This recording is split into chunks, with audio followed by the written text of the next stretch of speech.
നേരങ്ങനെ എന്തെല്ലാം പറയുന്നത് അതിനെപ്പറ്റിയല്ല ഞാൻ പ്രതികരിക്കാൻ പോകുന്നത്. എന്നെ പറ്റിയല്ല, എൻ്റെ അന്തസ്സിനും പറ്റത്തില്ല, എൻ്റെ സംഘടനാപരമായ മര്യാദയ്ക്കും പറ്റുകയില്ല, പാർട്ടി മര്യാദയ്ക്കും പറ്റുകയില്ല. അതുകൊണ്ട് ഞാനത് വിടുക. 34 വർഷം മുമ്പ് നടന്ന അഞ്ചേരി ബേബി വധത്തിൽ തനിക്ക് യാതൊരു പങ്കുമില്ലെന്നും അതിനാൽ അതേ ചൊല്ലി ഒരു ഭയപ്പാടുമില്ലെന്നും മന്ത്രി എം എം മണി വ്യക്തമാക്കി. തനിക്കെതിരെ മൊഴി നൽകിയ മോഹൻദാസ് ഇപ്പോൾ BJP പ്രവർത്തകനാണ്. അഞ്ചേരി ബേബി കൊല്ലപ്പെട്ട സമയത്ത് CPM സംസ്ഥാന സെക്രട്ടറി VS അച്യുതാനന്ദനായിരുന്നില്ല എന്ന ചോദ്യത്തിന് ഇതായിരുന്നു എം എം മണിയുടെ മറുപടി. അതിന് VS ഉത്തരവാദിയൊന്നും ഞാൻ പറയുന്നില്ല.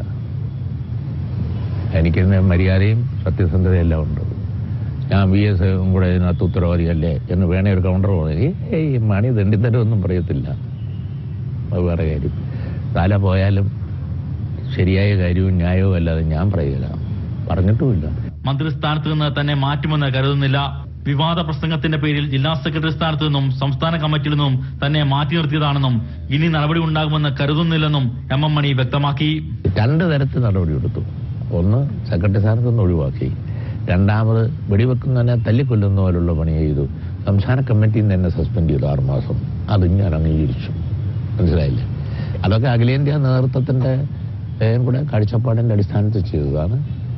ഇവിടെ പാർട്ടി നേതൃത്വം കൂടെ കൂടി ചെയ്തതാണ്. അതെല്ലാം ഞാൻ അംഗീകരിച്ചല്ലോ. Okay, ready. മനസ്സിലായില്ലേ? ഇനി ഒരു കുറ്റത്തിന് 2 ശിക്ഷയുണ്ടോ? മഹേഷ് ചന്ദ്രൻ, മാതൃഭൂമി ന്യൂസ്, തിരുവനന്തപുരം.